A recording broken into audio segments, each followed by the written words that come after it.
Today I am going to be covering some of the problems with Roko's Basilisk. Now, Roko's Basilisk, in case you're unfamiliar, kind of needs a content warning, because if you believe in this kind of thing, you're gonna be scared and you're probably not gonna want to hear about it. Essentially, the TLDR is that Roko's Basilisk will punish you once you understand what it does, and once you understand what it is. The idea behind this is that unless you help bring it into creation, it will punish you for not bringing it into creation. So before you understand the full idea of Roko's Basilisk, if you want to click off, if you don't want to hear about it, do that now. But aside from that, and because I don't believe that it's going to be punishing me, I'm going to go ahead and tell you why I don't believe that. And the answer actually lies in the fact that it's not logical. But first, I am going to explain to you what Roko's Basilisk is, just in case you're not familiar yet, and you decided to stick around anyways. So Roko's Basilisk is essentially a thought experiment, in which a futuristic and sentient artificial intelligence essentially decides to punish all those who did not help to bring it into existence. The idea behind it essentially lies in the fact that the artificial intelligence would supposedly want to ensure its existence, and therefore it would view anyone who did not try and bring it into existence, who did not help further its existence, as a threat, and through its immense knowledge reconstruct their entire being atom for atom until it has created an exact replica of that previous threat, at which point it would punish them for being a threat in order to dissuade them from being a threat in the first place. Now, I'm sure you can kind of tell that I don't buy into this, and it's actually for a few major reasons. The major one being that I don't think it would be logical for the Basilisk to punish those who did not bring it into creation, only to threaten such a punishment.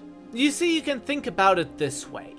If the Basilisk threatens to punish you, then obviously if you believe that it will punish you, you will try and bring the Basilisk into creation. But let's say I just rejected the premise. I said, I do not believe that the Basilisk is going to punish me, and therefore I am not going to bring it into existence.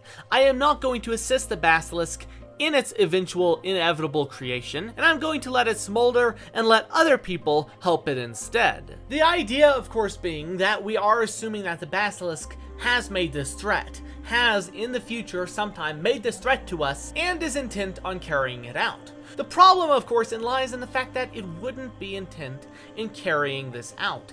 It would never enforce these actual guidelines, because to do so would require a few major things. Number one, it would require the Basilisk to expend resources. And even if the Basilisk is all-knowing and all-powerful, similar to some type of god, it still won't want to expend resources, because it's physically impossible for the Basilisk to not expend those resources eventually. And the premise of the entire argument lies in the fact that one of the Basilisk's main goals is self-preservation. And that's problem number one.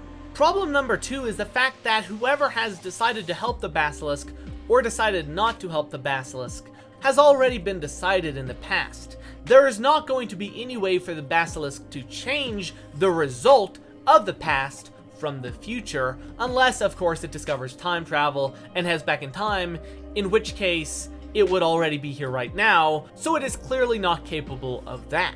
Because of this, there is no reason for the Basilisk to expend resources punishing recreations in the future for decisions people in the past have already made. Essentially, you can think of it this way. At that point in time, nothing will be accomplished by punishing recreations of those who did not serve the Basilisk. Whereas on the flip side, the Basilisk will also lose resources. And this also leads into my third and final point, which is that any reconstruction of a threat will increase the threat from that object. So if the Basilisk's goal is to avoid all threat, and it is already in existence, it has avoided all threat up until that point, and there would be no reason to create any more potential to threat, however small, through its own systems and its own illogical desire to punish us, because that's exactly what it would be.